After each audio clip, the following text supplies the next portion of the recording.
Billie Holiday was born on April 7, 1915, in Philadelphia. She would become one of the most prominent American song stylists and be recognized as the greatest jazz singer America has ever produced. Unfortunately, the facts surrounding Billie Holiday's life are often disputed because she was known for spinning tales about herself.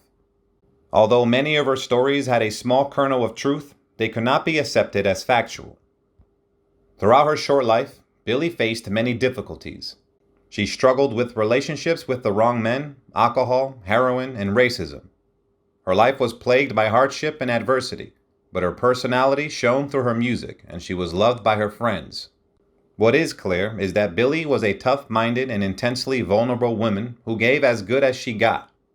Her vocals were filled with emotion, and she helped create the mystique of Lady Day, which she nurtured throughout her career.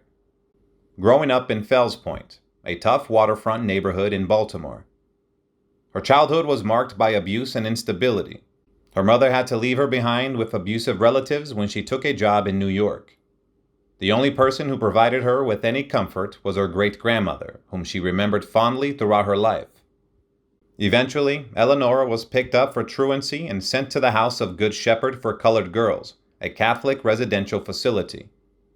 This was a turning point for her. She found some stability in the institution where she was baptized and given a reprieve from the cycle of abuse and neglect she had experienced thus far.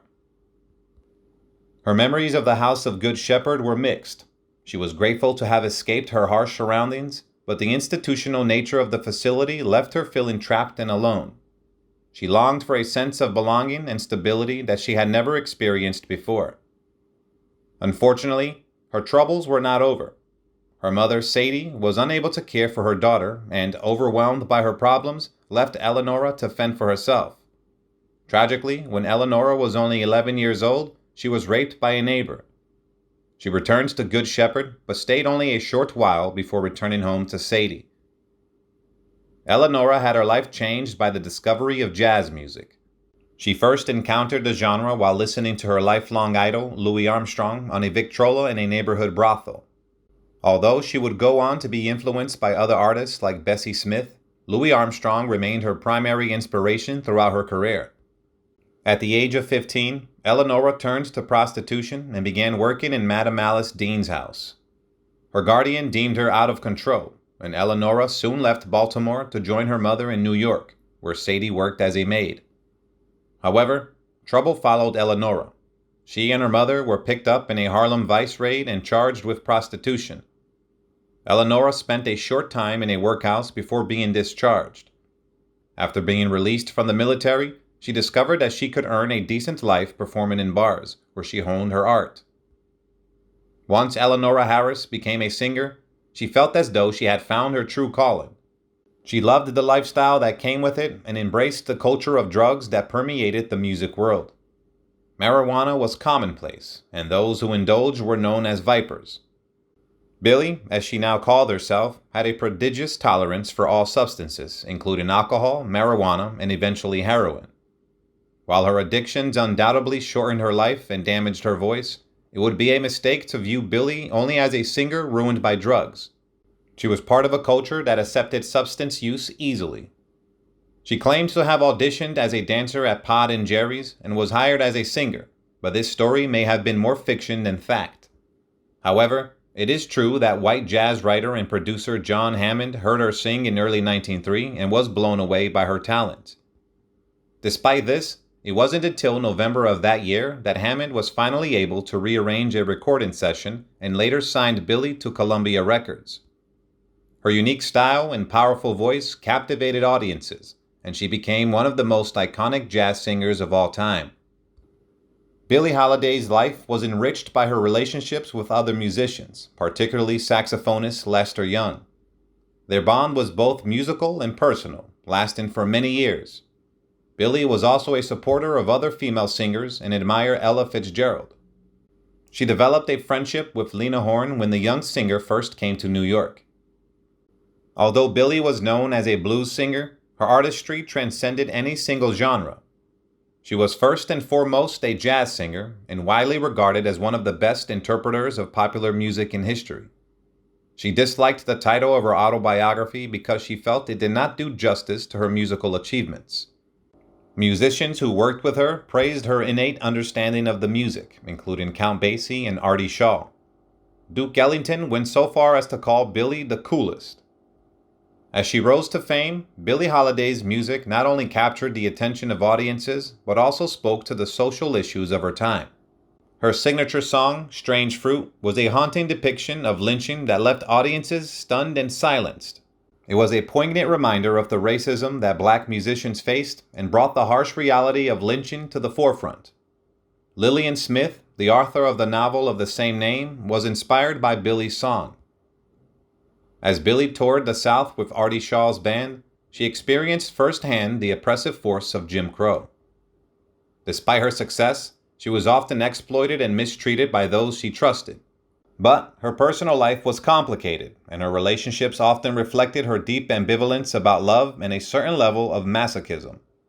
Nonetheless, her musical collaborators loved her deeply and disapproved of her partners.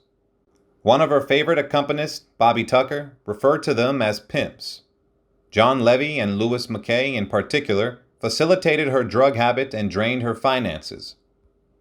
Despite being hospitalized and even jailed, Holiday's struggles with addiction continued to follow her. In 1947, she lost her New York City cabaret license, which limited her earning potential, but also paradoxically opened up new venues like Carnegie Hall. By early 1959, Holiday's health had deteriorated significantly. She was diagnosed with cirrhosis of the liver and told to stop drinking, which she managed to do for a short time. However, her addiction soon took hold again, and by May, she had lost a significant amount of weight. Friends, including Leonard Feather, Joe Glazer, and Alan Morrison, tried to persuade her to check into a hospital, but she was resistant to the idea. Her refusal to seek help would have dire consequences for her health. It was May 31st, 1959, when Billie Holiday was brought to the Metropolitan Hospital in New York in a terrible state due to liver and heart disease. The circumstances were made worse by her arrest for drug possession while she lay dying, and the hospital room was raided by authorities. To add insult to injury, police officers were stationed at the door to her room, preventing anyone from entering. Holiday remained in the hospital under police surveillance, battling pulmonary edema and heart failure caused by cirrhosis of the liver, until she passed away on July 17, 1959. As she approached the end of her life, she had been systematically robbed of her earnings, leaving her with only 70 cents in the bank and $750 in cash. Her funeral mass was held at the Church of St. Paul the Apostle in New York City.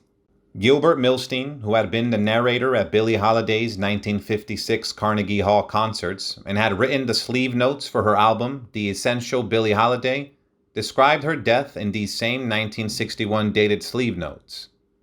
Billie died on Friday, July 17, 1959, in Metropolitan Hospital in New York.